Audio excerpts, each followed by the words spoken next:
ஆனத்தி மாதிரி ஒரு சிறுகதை வந்து தமிழ்ல கிடையவே கிடையாதுங்க. எத்தனையோ பேரு 100 சிறுகதைகள் தமிழில் சிறப்பு 100 சிறுகதை பல பேர் தொகுக்குறாங்கல்ல. எந்த தொகுப்புலையும் ரகுநாதனுடைய கதை ஒண்ணு கூட இல்லை. நான் வந்து அதை வந்து பப்ளிக்கா சொல்றேன். அது அப்படியே அந்த நாய் வந்து எலும்பு கடிச்சு குதறும் போது அந்த நாயுடைய மூக்குல இருந்து தண்ணீர் வர்ற மாதிரி இவன் சாப்பிடும் போது இவன் நம்ம மூக்குல இருந்தாலும் தண்ணி வருதுன்னு குரூரமா அப்படி ஒரு சித்திரம். நீங்க வந்து அவர் இது சாப்பிடுறது தப்பு அப்படிலாம் எழுதல. அப்படி எழுத மாட்டாங்கல்ல நுட்பமான படைப்பாளிகள். திங்கிறவன் நாய் மாதிரி இருக்காங்கிறது சொன்னீங்கன்னா அதுதானே பாலிடிக்ஸ். இப்போ பரதநாட்டியம்னா அது வந்து தேவதாசிகள் காலத்துல இருந்து சதிர ஆடையுடைய கலைஞர்கள் இருந்து உருவான ஒன்றை 47 அந்த பெர்ஃபார்மன்ஸ் ஆக்டை கொண்டு வந்து காலி பண்றாங்க. அது வந்து ஒரு பிராமண சமூகத்துக்குரிய டான்ஸாக மாத்திட்டாங்கல்ல. அது வீட்டுக்கு பின்னாடி காவிரி ஓடுது. அங்க தண்ணி வேகமா வந்தா தண்ணி தெரிச்சு இங்க வாசல்ல விழுது. எழுதுறாரு, கூப்பர் எழுதுறாரு, கரிச்சாங்குஞ்சி எழுதுறாரு, எல்லாம் எழுதுறாங்க. அது வாசல்ல விழுது. அந்த அளவுக்கு காவிரியோடு அவ்வளவு நெருக்கமா இருக்கும். காவிரி இந்த பக்கத்துல, அந்த பக்கத்துல சாட்டை அடி சாணிப்பால். அது கண்ணால கூட பார்க்கலையா நீங்க? ஏன் ஒரு வரி எழுதலையா?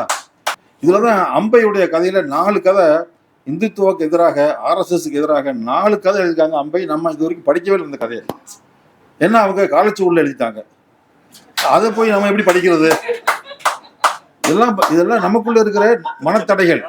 என் கதையில ஒரு கதையில கூட கட்சி, தொழிற்சங்கம், முஷ்டி உயர்த்துதல் எதுவுமே கிடையாது. என் கதையில 30 கதையில ஒரு கதையோட கிடையாது. ஒரு கதையோட இல்லாத ஒன்றை நான் அப்படித்தான் எழுதுறேன்னு நீங்க எப்படி முடிவுக்கு வரீங்க என்னாச்சுன்னு நான் அது எழுதியிருக்கேன் அந்த புத்தகத்திலேயே. அவர் படிச்சுட்டு அப்புறம் ஃபோன் பண்ணார் எனக்கு. தம்பி, நான் இதை வந்து நானா எழுதல, ஜெயமோகன் எழுத்து விட்டான். இவங்க நவபாசிஸ்டுகள் கையால விருது வாங்குற அளவுக்கு கேவலமா போயிட்டு நம்ம நிச்சயமா கிடையாது. அது அதுக்கு சான்ஸே கிடையாது. இந்த சாகித்ய அகாடமியை விட்டுருவோம். அது அநேகமா சாகித்ய அகாடமி அப்படிங்கிற அமைப்பே வந்து இனிமே இருக்காதுன்னு நான் எதிர்பார்க்கிறேன். இதோட என் பேரோட சேர்ந்து அதுவும் அழிஞ்சு எனக்கு கொடுக்காத விருது இன்னுமே யாருக்கும் கிடையாது மாதிரி இல்ல செய்ய போறாங்க. சாகித்ய அகாடமி, லலித் கலா அகாடமி, சங்கீத் நாடக அகாடமி, இது எல்லாமே இன்னுமே இருக்காது. அது இல்லை, எனக்கு கிடைக்கலைங்கிறதுக்காக நான் சொல்லலை. நான் என்ன சொல்றேன்னா, எனக்கு இந்த விருதை வேண்டாம், நீங்க சாகித்ய அகாடமியை மட்டும் காப்பாற்றுக்க போதும். அதுதான் நான் சொல்றேன். அதனுடைய அட்டானமஸ் தன்மையை காப்பாற்றினா போதும். அதுக்காக இந்த விருது நீ விட்டு குடியான்னு சொன்னா சந்தோஷமா விட்டு கொடுத்தது. நமக்கு அதுதான் முக்கியம், நிறுவனம் தான் முக்கியம். நேரு ஆரம்பிச்சதுனாலேயே இவங்க ஒழிச்சு கட்டுறாங்க. அதுதான் இதுல உள்ள பிரச்சனை. வந்து நேரு எதிர்ப்பு அரசியல் பண்றாங்க இல்லையா? இந்துத்துவ அரசியலுடைய ஒரு முக்கியமான பகுதியாக நேரு எதிர்ப்பு அரசியல் பண்றாங்க. இவர் நேரு துவக்கிய இந்த அகாடமியை பூரா காலி பண்றாங்க. அதுதான் இதுக்குரிய அறிவிக்கக்கூடிய 3 மணிக்கு அறிவிக்கணும், 2:55 வந்து நிறுத்துறாங்கன்னா ஒரு 24 மொழி சார்ந்த எழுத்தாளர்களை அந்த சாகித்ய அகாடமியும் அவமதித்திருக்கிறார்கள் தான் நினைக்கிறேன். இவ்வளவு ஒரு இன்சல்ட் பண்ணக்கூடிய ஒரு அரசு தான் இங்கே இருக்கிறது. மற்றபடி இனிமே வந்து அரசு வந்து இது அறிவிச்சா வாங்கக்கூடாதுங்கிற முடிவில் நானும் இருக்கேன். சாகித்ய அகாடமியை அறிவிச்சா தான் வாங்கும்போது தவிர அரசு இந்த விருது அறிவித்தா நம்ம எப்படி வாங்குவோம்? வாங்க முடியாது. இவங்க நவபாசிஸ்டுகள் கையால விருது வாங்குற அளவுக்கு கேவலமா போயிட்டு நம்ம நிச்சயமா கிடையாது. அதுக்கு சான்ஸே கிடையாது. அது ஒரு மேட்டரே இல்லை. ஏன்னா நம்ம எழுதுனது அதுக்கு இல்லை. நம்முடைய இளம் வாசகர்களுக்கு நம்முடைய தமிழ் சிறுகதையினுடைய செறிவையும் ஆழத்தையும் விரிவையும் அறிமுகம் செய்ய வேண்டும் என்பதுதான் நம்முடைய நோக்கம். ஏன்னா நம்ம ஆளுக்க படிக்கிறதுக்காக தான் இந்த புத்தகத்தை எழுதணும் நிறைய. ஏன்னா தமிழ் சிறுகதை என்பது இந்திய மொழிகளில் நான் படித்த வரைக்கும் மொழிபெயர்ப்புகள்லாம் தொடர்ந்து படிக்கிறதுனால இதை விட சிறந்த சிறுகதைகள் எல்லாம் வேற மொழியில் இருக்காங்கிறது சந்தேகம் தான். அவ்வளவு ஒரு வெரைட்டியும் அவ்வளவு பெரிய டெப்த்தும் உள்ள ஒரு மிகப்பெரிய சிறுகதைக்கான பாரம்பரியம் நம்மகிட்ட இருக்கு அப்படிங்கிறது தொடர்ந்து சிறுகதையில வாசிக்கும் போது நமக்கு கிடைக்குது. 6000 சிறுகதையிலையும் கொரோனா காலத்தில் உட்காந்து மொத்தமா படிக்கும்போது இன்னுமே எழுதுறதுக்கு ஒண்ணும் இல்லைன்னு தோணுச்சு. அவ்வளவு எழுதிட்டாங்க. எழுதாது ஒண்ணும் இல்லை. எழுதாதுன்னா சில விடுபட்ட மக்களின் வாழ்க்கை பகுதிகள் இருக்கு. நான் இதுல முன்னுரை சொல்லிருக்கிறது போல எல்லாத்தையும் எழுதிட்டாங்க. தலித் வாழ்க்கையை எழுதாமல் விட்ட ஒரு அரசியல் அதுக்குள்ள இருக்கு. பெண்களுடைய வாழ்க்கையை முழுமையாக எழுதப்படவில்லை. ஏன்னா ஆண்கள் பார்வையிலேயே பெண்கள் எழுதிட்டே இருக்காங்களே தவிர இன்னும் பெண் நிலையில் நின்று சிறுகதைகள் வர வேண்டியது இருக்கு நிறைய ஏரியாவில் இருந்து. இப்போ நிறைய பெண்கள் எழுதிக்கிட்டு இருக்காங்க. அவங்களுக்கெல்லாம் நம்ம வந்து வகுப்பு நடத்திக்கிட்டு இருக்கோம். அவங்க அதெல்லாம் தாண்டி அவங்க லைஃப்ல இருந்து எழுத ஆரம்பிச்சிட்டாங்க. இன்னைக்கு தமிழ் சிறுகதையில மிகப்பெரிய முக்கியமான ஒரு மாற்றம் பார்த்தீங்கன்னா பெண்கள் எழுத வந்திருப்பது தான். நான் பார்க்குறேன், அவங்கெல்லாம் முன்ன பின்ன இலக்கிய உலகத்துக்குள்ளே வராதவங்க, ஒரு இலக்கிய கூட்டங்கள்ல எல்லாம் பார்க்காத முகங்கள், அவங்கெல்லாம் இன்னைக்கு சிறுகதை எழுதுறாங்க. அவங்க எப்படி எழுதுறாங்க, அவங்க வாழ்க்கையிலிருந்து டக்குன்னு சிறுகதை எழுத வந்திருக்காங்க. கவிதை எழுதி நம்ம ஒரு இது வச்சிருக்கோம்ல, கொஞ்ச நாளைக்கு கவிதை எழுதிட்டு அதுக்கப்புறம் சிறுகதைக்கு வந்து அப்புறம் நாவல் எழுதி இப்படி ஒரு ப்ரொமோஷன் மாதிரி ஒன் ஆஃப் ரெண்ட் ஆஃப் மாதிரி நம்ம வச்சிருக்கோம். ஆனா அந்த பெண்கள் வந்து நேரடியாக இப்பதான் தாமியசில சேர்ந்திருக்காங்க, டக்குன்னு ஒரு சிறுகதை எழுதி கொண்டு வந்து கொடுக்குறாங்க. எப்படி எழுதுறாங்கன்னா மன அழுத்தம், அதாவது அவர்களுக்கு இந்த இந்த சமூக வாழ்க்கை கொடுக்கக்கூடிய மன அழுத்தம் வந்து இந்த தாமியசா கூட்டம்ங்கிறது ஒரு சின்ன கீரலா இருக்கு, அப்படி பிச்சுட்டு வருது கதை. இதுவரை நாம் எழுதாத கதைகள் வருது. இதெல்லாம் பிரச்சனையான்னு நமக்கே தெரியாது, அப்படி அவங்க எழுதுறாங்க. ஒரு குழந்தை பிறந்துருச்சு, 2வது குழந்தை இல்லை, அது ஒரு பிரச்சனையா இருக்கு. வீட்டில் பெரியவங்க இவங்க மத்தியில் வந்து அது ஒரு முன்னு பேச்சாகுது, அது ஒரு மன அழுத்தத்தை கொடுக்குது. 2வது குழந்தை இல்லையே அப்படிங்கிறது ஒரு சிறுகதையினுடைய முக்கியமான இஷ்யூவா எழுதுறாங்க. இதெல்லாம் ஒரு பிரச்சனையானு நம்ம யோசிச்சே பார்த்தது கிடையாது. இந்த மாதிரி நம்ம மூஞ்சில சப்பு சப்புன்னு அடிக்கிற மாதிரி கதைகளை பெண்கள் எழுதிட்டு இருக்காங்க. இது வந்து ரொம்ப முக்கியமானது. அவங்க நம்மகிட்ட வந்து கேட்குறாங்க, அவங்க வந்து சிறுகதைனா என்ன சார் கேட்குறாங்க. அது தெரிஞ்சா தான் எப்பவுமே சொல்லியிருப்போமே, தெரியல உண்மை அது என்னன்னு தெரிஞ்சுக்கிறதுக்காகத்தான் நான் இந்த 6000 கதை படித்தேன்னு கூட சொல்லலாம். இதெல்லாம் படித்தோம்னா நமக்கு சிறுகதை என்னன்னு பிடிவிட்டுருமா அப்படின்னு பார்த்தா, அது செல்லப்பா சொன்ன ஒரு வரி, முக்கியமான வரி, செல்லப்பா சொன்ன ஒரு வரி வந்து, இதுதான் சிறுகதை என்று இலக்கணத்தை யாரும் சொல்ல முடியாது. இதுவரை வந்த சிறுகதை எல்லாம் படிச்சீங்கன்னா இதுதான் சிறுகதைன்னு உங்களுக்கு புரியும்ல, அதான் சிறுகதைன்னு சொல்லுவாங்க. இது ரொம்ப நல்ல ஒரு டெஃபினிஷனா எனக்கு படுது. ஸோ உண்மையில அதுக்காகத்தான் இந்த சிறுகதை பூரா நான் என்னை உள்ள இருந்து வாசிக்க தூண்டியதுன்னு நினைக்கிறேன். அப்படியே பூரா வாசி வரும்போது ஒன்று பிடிபடுது, அதான் சிறுகதை அப்படின்னு ஃபார்ம் பிடிபடுது. அதுல ஒரு டவுட் வந்துருச்சு. உடனே நாணயத்தின் மறுபக்கமா டவுட் என்ன, பிறந்ததுலேருந்து ஒரு 1960 வரைக்கும் சிறுகதையில பெரிய மாஸ்டர் பூரா வந்து பிராமண சமூகத்தை சேர்ந்தவர்கள். அவங்க எல்லாமே வந்து கிளாசிக்கல் ஆன ஆட்கள். அது மியூசிக்கலையும் சரி, டான்ஸ்லையும் சரி, கிளாசிக்ஸை உருவாக்கினவங்க, அதுக்கான விதிகளை உருவாக்கினவங்க. அது போல அவங்க உருவாக்கின ஒரு சிறுகதைங்கிற விதிக்குள்ள போய் நம்மளும் மாட்டிக்கிட்டோமோ அப்படி தோணுது. அப்படி இல்லாம நம்ம இண்டிபெண்டா எழுதியிருந்தா நம்ம சிறுகதையுடைய ஃபார்ம் வேறையா இருக்கும், இதான் சிறுகதைங்கிற இந்த புரிதல் வேறாக இருந்திருக்குமோன்னு ஒரு டவுட் வருது நமக்கு. ஏன்னா இப்போ பரதநாட்டியம்னா அது வந்து தேவதாசிகள் காலத்துல இருந்து சதிர ஆடையக்கூடிய கலைஞர்கள் இருந்து உருவான ஒன்றை 47 அந்த பெர்ஃபார்மன்ஸ் ஆக்டை கொண்டு வந்து காலி பண்றாங்க. அது வந்து ஒரு பிராமண சமூகத்துக்குரிய டான்ஸாக மாத்திட்டாங்கல்ல. அது கைப்பற்றப்பட்டது, அது கலாச்சாரத்தின் மூலமா சட்டத்தின் மூலமாகவே கைப்பற்றப்பட்டது. சிருங்காரம் இருக்கக்கூடாதுன்னு சட்டம் போடுறாங்க. அப்போ அதுல டான்ஸ் காலியாகுது. பரதநாட்டியம் இப்போ அவருடைய டான்ஸாக மாறிடுச்சு. இதைத்தான் நித்யா பிள்ளை வந்து வாய்ஸ் ரைஸ் பண்ணிட்டு இருக்காங்க, காலங்காலமாக அவங்க வந்து சண்டை போட்டுட்டு இருக்காங்க. இது மாதிரி ஒவ்வொன்றிலையும் இந்த கிளாசிக்கு அதுக்கான இலக்கணம் என்றெல்லாம் வச்சு அது மாதிரி சிறுகதை இவங்க எழுதி உண்டாக்கிட்டாங்க. மௌனியும் அவரும் இவரும் எழுதி இதான் இப்படித்தான் இருக்கணும் சிறுகதை அப்படின்னு கொஞ்சம் சொல்லிட்டாங்கல்ல. நம்ம இதை தாண்ட வேண்டியிருக்கு. அப்போ நம்ம புதுசாக எழுதக்கூடிய பெண்களுக்கு சொல்லிருக்கு, நீ எழுதுறதாமா சிறுகதை, நீ எழுதுறதான் கதை, நீ என்ன சொல்றியோ அதான் உன்னுடைய வாய்ஸ், அதான் நீ உள்ளடக்கம் தான். நீ என்ன சொல்றங்கிறது முக்கியம். என்ன இந்த காலகாலமா நடக்கிற சண்டை என்ன, நமக்கு அவங்களுக்கும் என்ன சொல்வது என்பதை விட எப்படி சொல்வதுங்கிறதா முக்கியம் அப்படின்னு அவங்க சொல்லிட்டு இருக்காங்க. நாம என்ன சொல்றோம், எப்படி சொன்னாலும் எதை சொல்றேங்கிறதா எங்களுக்கு முக்கியம், நாங்க சொல்லிட்டாங்க. இல்லைன்னா உங்களுக்கு கும்பகோணம் ரைட்டர்ஸ், தஞ்சாவூர் ரைட்டர்ஸ், அவங்க தானே சிறுகதையோட முன்னோடிகள். அவங்க அந்த ஏரியா பூரா ஷார்ட் ஐடியும் சாணிப்பாலும் கூட்டிட்டு இருக்காங்க. ஒத்த கதை வரல அங்கிட்டு இருந்து, ஏன் வரலன்னு கேட்க மாட்டோமா? அதே காவிரியில இந்த பக்கம் இருந்து காவிரியை பத்தி எல்லாரும் எழுதிட்டாங்க கதையில. அது வீட்டுக்கு பின்னாடி காவிரி ஓடுது, அங்க தண்ணி வேகமா வந்தா தண்ணி தெரிச்சு இங்க வாசல்ல விழுது. எழுதுறாரு, கூப்பர் எழுதுறாரு, கரிச்சாங்குஞ்சி எழுதுறாரு, எல்லாம் எழுதுறாங்க. அது வாசல்ல விழுது. அந்த அளவுக்கு காவிரியோடு அவ்வளவு நெருக்கமா இருக்கும். காவிரி இந்த பக்கத்துல, அந்த பக்கத்துல சாட்டை அடி சாணிப்பால். அது கண்ணால கூட பார்க்கலையா நீங்க? ஏன் ஒரு வரி எழுதலையா அப்படிங்கிற போது அப்ப இந்த இந்த இருமை என்பது இருந்து கொண்டே சண்டை தான் நடந்துட்டே இருக்கு. அது காணாசுக்கு நமக்கான சண்டை இல்லை, அது காலங்காலமா இருக்கக்கூடிய ஒரு சண்டையாக இருக்கிறது. நீங்க வந்து கரிச்சான் குஞ்சி வந்து கூப்பராவுடைய அத்தியந்திய சிஷ்யன். சில கதைகள்லாம் கூப்பார கதை மாதிரியே இருக்கும் கரிச்சான் குஞ்சியுடைய கதை.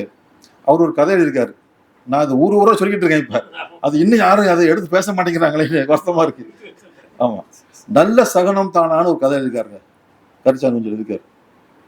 அந்த கதை எதை பத்தி கதை அப்படின்னா, அதாவது பிராமணர்களாகிய எங்களை வந்து எங்களுக்கும் இந்த ஒடுக்கப்பட்டவர்களுக்கும் ஆண்டான் அடிமைங்கிற மாதிரியா நாங்கள் பழகிட்டு இருக்கோம். எங்க பிள்ளைங்க தானே அவங்க. எங்களை நீங்க அப்படி எங்களை வந்து ஏன் எங்களை வெறுக்கிறீங்க, எங்களையே புறக்கணிக்கிறீங்க, இந்த 60-40ன்னு கொண்டு வந்திருக்கீங்க, இதெல்லாம் நியாயமா என்று. 60-40 என்ன, இந்த குத்தகைக்கு விடக்கூடிய விவசாயிகள் சட்டம் வருது இங்கே தமிழ்ல. அதாவது 60% வந்து உழுகிறவர்களுக்கும் 40 வந்து நில சொந்தக்காரருக்கும் சட்டம் வருது. இதுக்கு முன்னாடி எப்படி இருந்துச்சு, 75 நில உடைமையாளருக்கும் 25 உழுது பயிரிட்டவர்கள் இருந்துச்சு. இதை மாற்றி இந்த ஜனநாயக யுகம் வந்த பிறகு போராட்டங்கள் இதெல்லாம் பிறகு 60-40 வருது. இதெல்லாம் நியாயமா? 60-40 நியாயமா? எங்களை வெறுக்கிறது என்ன இருக்கு? நாங்கள் இந்த நாட்டுக்காக இந்த சமூகத்துக்காக எவ்வளவு அறிவார்ந்த பங்களிப்பு செஞ்சுக்கிட்டே இருக்கோம். எங்களை எல்லாம் நீங்கள் இப்படி வெறுத்து பேசுவது இதெல்லாம் நாட்டுக்கு நல்லதா? இது நல்ல சகனம் தானா கேட்கிறாரு. பாருங்க, இது வந்து ஒரு சமூக வாழ்வில் நடப்பதுதான் கலை இலக்கியத்தில் வந்து வரும். இது வந்து நேரடியாக அப்பட்டமாக தஞ்சாவூர்ல நடந்த செங்குடி இயக்கம் நடத்திய போராட்டங்கள், திராவிட இயக்கம் நடத்திய போராட்டங்கள், இது எல்லாவற்றுக்கும் எதிரான மனநிலையிலிருந்து எழுதப்பட்ட கதைங்கிறது தான். நான் அந்த கதை அந்த ஒரு கதை மட்டும் இல்லை, இப்படி வந்து நம்ம ஒவ்வொரு எழுத்தாளர்லேருந்தும் ஒன்று இருக்கு. நாஞ்சி நாடன் வந்து மாட்டுக்கறி சாப்பிடக்கூடிய ஒரு பிள்ளைமாறு இளைஞனை பற்றி அவ்வளவு குரூரமாக எழுதியிருக்காரு. அப்போ அதுக்குள்ள இயங்கக்கூடிய மனம் என்ன மனம், அது ஒரு சாதி சார்ந்த மனம்னு சொல்றேன். அது ரொம்ப ஊண்டாயிட்டார் ஒரு கட்டுரை படிச்சுட்டு. நான் அப்படி சாதி சார்ந்த ஆள் இல்லையே அண்ணாச்சி, நீங்க அப்படி ஆள் என்னாச்சு, உங்க கதையில வர்ற வரி அப்படி இருக்கு அண்ணாச்சி கேட்டு அப்படி இருக்கு. ஏன்னா அவருடைய கதைகள் இடதுசாரி தன்மை வாய்ந்த கதைகள் என்று சில பட்டியலில் போட்டிருக்கேன். நான் அதையும் சொல்லிட்டு தான் இதை சொல்றேன். நீங்க மாட்டுக்கறி சாப்பிட்றோம், சாப்பிட்டு போறாரு. அவருடைய உணவு யாருடைய உணவு என்பது அவரோட என் உணவு என் உரிமைன்னு இன்னைக்கு பேசிட்டு காலத்துல அவர் இப்படி ஒரு விசித்திரம் ஒரு 3/4 பக்கத்துக்கு இருக்காரு. அது அப்படியே அந்த நாய் வந்து எலும்பு கடிச்சு குதறும் போது அந்த நாயுடைய மூக்கில் இருந்து தண்ணீர் வர்ற மாதிரி இவன் சாப்பிடும் போது இவன் நம்ம மூக்கில் இருந்தாலும் தண்ணி வருதுன்னு குரூரமாக அப்படி ஒரு சித்திரம். நீங்கள் வந்து அவர் இது சாப்பிட்றது தப்பு அப்படிலாம் எழுதலை, அப்படி எழுத மாட்டாங்கல்ல நுட்பமான படைப்பாளிகள். திங்கிறவன் நாய் மாதிரி இருக்காங்கிறது சொன்னீங்கன்னா அதுதானே பாலிடிக்ஸு. இது உங்கள் அரசியல்னு நம்ம சொல்கிறோம் அதை. ஸோ இதுதான் நம்ம வந்து இது இந்த இந்த இந்த கதைகளை பூரா வாசிக்கும் பொழுது, நாஞ்சிலான கதையில் ஒரு ஒரு 100 கதை மட்டும் படிச்சிருந்தா இந்த கதையை நான் மிஸ் பண்ணியிருப்பேன். கரிச்சான் குஞ்சினுடைய ஒரு 50 கதையை படிச்சிருந்து இந்த நல்ல சிவனம் தானாங்கிறத படிக்காம இருந்தா கூப்பராவுடைய அத்தகையான சிஷ்யன் நான் புகழ்ந்துட்டு தான் போயிருப்பேன். அந்த ஒரு கதையில மாட்டுறாரு ஆளு. இப்படித்தான் வந்து நீங்க ஒரு கதை விடாம ஒரு ரைட்டருடைய கதையை பூரா படிச்சா தான் அவன் சிக்குவான். ஏதாவது சிக்கிற அவனை பூரா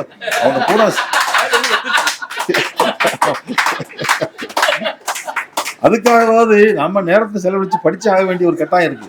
இல்லைன்னா அப்படியே எல்லாம் போற்றின்னு அப்படியே காலம் பூரா போயிரும்ல. அது எப்படி சரியா இருக்கும்? நம்ம முற்போக்கு எழுத்தாளராக இருக்கிறது என்ன அர்த்தம் இருக்கு? அப்ப அவன் சொன்ன மாதிரி முற்போக்கு இருட்டு ஆகிப்போம்ல. இல்லடா வெளிச்சம் இருக்கடா, லைட் அடிக்கிறோம்டா, ஒவ்வொருத்தர் கதைக்குள்ளேயும் உள்ள போய் லைட் அடிக்கிறோம் நம்ம வந்து. இதுதான் ரொம்ப முக்கியமானது. ஆமா, அதாவது இப்போ வந்து நான் முத்துசாமி வந்து ஒரு முக்கியமான ரைட்டர், ரொம்ப சிக்கனமான மொழிகளை கதை சொன்ன வரைக்கும் அதெல்லாம் இருக்கு. அதாவது அவர் ஒரு கதையில வரக்கூடிய ஒரு பண்ணையாருடைய குழந்தை கிணத்துக்குள்ள விழுந்துருது. அப்ப அந்த பண்ணையாளா இருக்கிறவர் உள்ள விழுந்து தன்னுடைய உயிரை துச்சமா வச்சு அந்த குழந்தையை காப்பாற்றி கொடுக்குறாரு. அவனுக்கு 1 மூட்டை நெல் கொடுத்துறாரு. அதை ரொம்ப பெருந்தன்மையான வரிகள் எழுதியிருக்காரு. ஐயா, அவன் உயிரை பணையை வச்சு காப்பாத்திருக்கான். அவனுக்கு ஒரு 2 வயக்காட்டை எழுதி வச்சேன் அப்படின்னா அது ஒரு நியாயம் இருக்கு. குழந்தைய காப்பாற்றுற ஒரு வயக்காட்டை எழுதி வைக்க போட்டாமா? 1 மூட்டை நெல் மிச்சம் கிடக்கிற நெல்ல 1 மூட்டை கொடுத்து ஒரு பெரிய விஷயமா? இது நம்ம கேட்கவே மாட்டோமா? இது லைட் அடிக்கிறதா? இது வந்து இந்த மாதிரி எல்லாரும் கொண்டாடப்பட்ட எழுத்தாளர்கள். இதுலதான் அம்பையுடைய கதையில 4 கதை இந்துத்துவக்கு எதிராக, RSSக்கு எதிராக 4 கதை எழுதிருக்காங்க. அம்பை நம்ம இது வரைக்கும் படிக்கவே இல்லை இந்த கதையை. ஏன்னா அவங்க காலச்சுவடில் எழுதிட்டாங்க. அதை போய் நம்ம எப்படி படிக்கிறது? இதெல்லாம் நமக்குள்ள இருக்கிற மனத்தடைகள், நம்மகிட்ட மனத்தடைகள், ஒரு செக்யூரியன் அவுட்லுக் இருக்கு. ரகுநாதன் கதையை நம்ம படிக்கல. ஏன்? அவர் CPI ஆளு, நாம ஏன் படிக்கணும்? இந்த புத்தியெல்லாம் இருக்கு நம்மகிட்ட.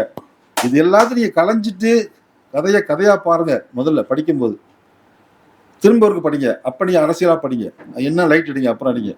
எடுப்புலயே இவர் அந்த ஆளு அதனால இதை படிக்க வேண்டாம் அல்லது இப்படிதான் எழுதியிருப்பாரு என்று நினைப்பது முட்டாள்தனம்.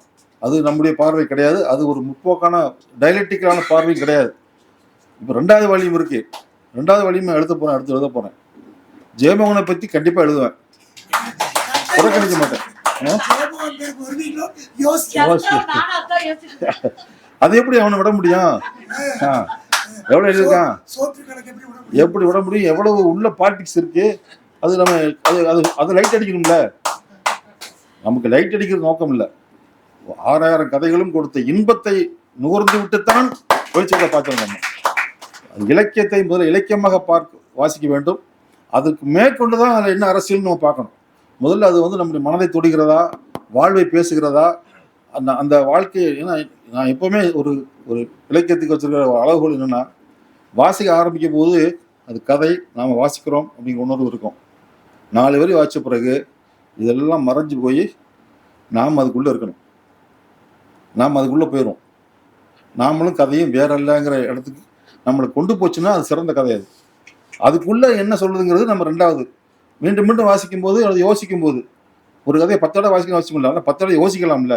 ஒரு தடவை வாசிச்சுட்டு 10 விதமாக யோசிக்கலாம். ஒவ்வொரு முறை வாசிக்கும் போது ஒன்று கிடைச்சதுன்னா அது சிறந்த கதை. அப்படித்தான் நான் இந்த கதைகளை பூராத்தையும் வாசித்தேன். எந்த ஒரு மனத்தடையும் வைத்துக் கொள்ளாமல் வாசித்தேன். கி. ராஜநாராயணனுடைய பல கதைகளை கொண்டாடி இருக்காங்க. கொண்டாடப்பட வேண்டிய கதைன்னு அப்புறம் புதுசாக 2 கண்டுபிடிச்சேன். அது ஏன்னா பூரா வாசிக்கும் போது தான் நமக்கு தெரியுது. அப்படித்தான் வந்து ராஞ்சில் நாடனுடைய யாம் முன்பேம் கதை வந்து பெரிய அதிர்ச்சி உண்டாக்குச்சு எனக்கு. மகாராஷ்டிரா விவசாயிகளுடைய தற்கொலையை பற்றி தமிழில் ஒருத்தர் கதை எழுதியிருக்கான். நாம் ஒரு இடதுசாரியாக இருந்து அதை வாசிக்க கூட இல்லையேன்னு ரொம்ப வெக்கமாயிருச்சு எனக்கு. உண்மையிலேயே அதுக்கப்புறம் தான் ராஞ்சில் நாடன் மேலே எனக்கு பெரிய மரியாதை வந்துச்சு. அவர் அப்புறம் கூத்து பண்ணுறாரு, அது வேற விஷயம்.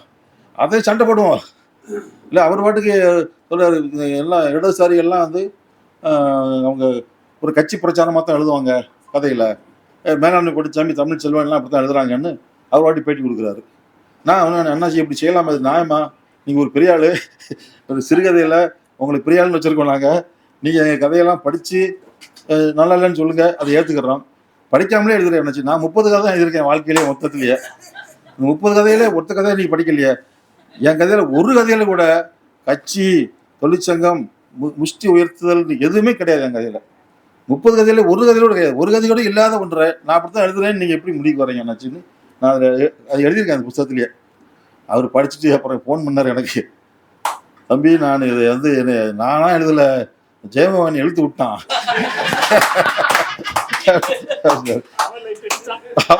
அவன் லைட் அடிச்சிருக்கான், அது நம்ம கிடைக்கிறாரு. சரி அல்ல, அதை விட முக்கியம் அவனை போட்டு கொடுத்தாரு பாருங்க. இது நியாயமா? நமக்கு என்ன தோணுதோ நேருக்கு நேரம் கேட்குறோம் இல்லையா? இப்போ சோதர்மன் வந்து ஆதவன் ஒரு ரைட்டரே கிடையாது, தமிழ்ச்செல்வன் ரைட்டரே கிடையாதுன்னு பேட்டி கொடுக்குறாரு. அது உரிமையில் பேசுகிறாரு ஒரு இடத்துல. அது நமக்கு தகவல் வருது. நம்ம ஒன்று என்ன செய்கிறோம், நான் ஒன்று அந்த தருமனுக்கே போடுறேன். நீ வளர்ந்த விதம் இதானா, இப்படிதான் நான் இல்லாத இடத்துல உரிமையில் பேசுவியா அப்படின்னு நான் போடுறேன். இப்படிலாம் நீ பாராட்டி பேசியிருக்கிறியான்னு நான் சில்லடியாக போட்டேன். அப்போ நான் தொடர்ந்து உங்களை பாராட்டுவேன்னு போடுறேன். நான் வந்து நீ ஒரு வலதுசாரி, நீ பாராட்டுறேன் எனக்கு மகிழ்ச்சி தான் அப்படின்னு சொல்லி பதில் போடுறேன். இப்படியே உரையாடல் நடந்துக்கிட்டு இருக்கு. எதாக இருந்தாலும் நேருக்கு நேரம் கேட்குறதான். அதான் நம்ம அப்படித்தானே ட்ரெயின் ஆகிருக்கோம். இது இப்படி இல்லை இப்படி இல்லை. ஜெயமோகன் கூட்டான்னா அது அதை நம்மகிட்ட போட்டு கொடுக்கறது தேவையில்லாத வேலை இல்லை. இப்படிதான் எழுதியாச்சு இல்லை, அவரும் எழுதிட்டாரு, நானும் எழுதிட்டேன். சரி. அவர் எங்கேயா ரகசியமா பர்சனலா பேசுறதை நம்ம எழுதலை. அவர் ரெக்கார்ட் ஆகி அது உலகம் முழுக்க போயிடுச்சு. ஜெயமோகனுடைய தலைமையில அவர் பேசுறாரு. அதுல எல்லாமே இதை பூரா கண்மணி குணசேகரன் எல்லாத்தையும் பேசுறாரு. ஸோ நான் அதை பப்ளிக்கா வந்த விஷயத்துக்கு நான் பப்ளிக்கா பதில் சொல்ல வேண்டியது நமக்கு அவசியமா இருக்கிறது. இப்படிதான் காலம் காலமாக இவர்கள் தோமுசி ரங்கநாதனுடைய என்னது இல்லை அந்த தீ ஒரு சிறு ஆணைத்தீ மாதிரி ஒரு சிறுகதை வந்து தமிழ்ல கிடையவே கிடையாதுங்க. ஆனால் எத்தனையோ பேர் 100 சிறுகதைகள் தமிழில் சிறப்பு 100 சிறுகதைகள் பல பேர் தொகுக்குறாங்கல்ல. எந்த தொகுப்புலையும் ரங்கநாதனுடைய கதை ஒன்று கூட இல்லை. நான் வந்து அதை வந்து பப்ளிக்காக சொல்கிறேன். அது யார் தொகுத்திருந்தாலும் சரி, 100 கதைகள் தொகுத்தாங்க, யாருமே ரங்கநாதனை லிஸ்ட்டில் வைக்கிறது இல்லை. ரங்கநாதனை விட சிறந்த சிறுகதை எழுத்தால் தமிழில் யாரும் கிடையாது. ஆணைத்தீ கதையெல்லாம் வந்து எவ்வளோ ஒரு சைக்கலாஜிக்கலான ஒரு நாட்டுப்புற கலைகளுக்குள்ள இருந்து ஒரு மிகப்பெரிய உளவியலை பேசக்கூடிய ஒரு கதை. அது அதை அதை கூட அங்கீகரிக்க தேவை இல்லை. அப்போ இதுக்குள்ள பாலிடிக்ஸ் இருக்கா இல்லையா? பா ஜெயபிரகாசனுடைய தாலியில் பூச்சி விடுவர்கள் போல அம்பலகாரர் வீடு மாதிரி ஒரு கதை உண்டா தமிழ்ல? இதெல்லாம் கூட கண்டுக்க மாட்டாங்க. ஏன்னா அவர் கம்யூனிஸ்ட் கட்சிக்காரரு, அதனால விடுறது இல்லை. யாரு பாலிடிக்ஸ் பண்றா, யாரு பிரச்சாரம் பண்றா, காலம் காலமாக நீங்கள் தான் காலம் காலமாக அரசியல் செய்கிறீர்கள். எங்கள் கதைகளை வாசிக்காமலே இவை இப்படித்தான் இருக்கும் என்று ஒரு நாட்டாமை தீர்ப்பை சொல்லிக் கொண்டே இருக்கிறீர்கள் என்பதுதான் 6000 கதைகளை படித்த பிறகு இருக்கக்கூடிய உணர்வு. நம்முடைய முன்னோடிகள், KM காலத்திலிருந்து நம்முடைய முன்னோடிகள் நவீன இலக்கியத்தை வாசிக்காமலே பலவற்றை நிராகரித்தார்கள்.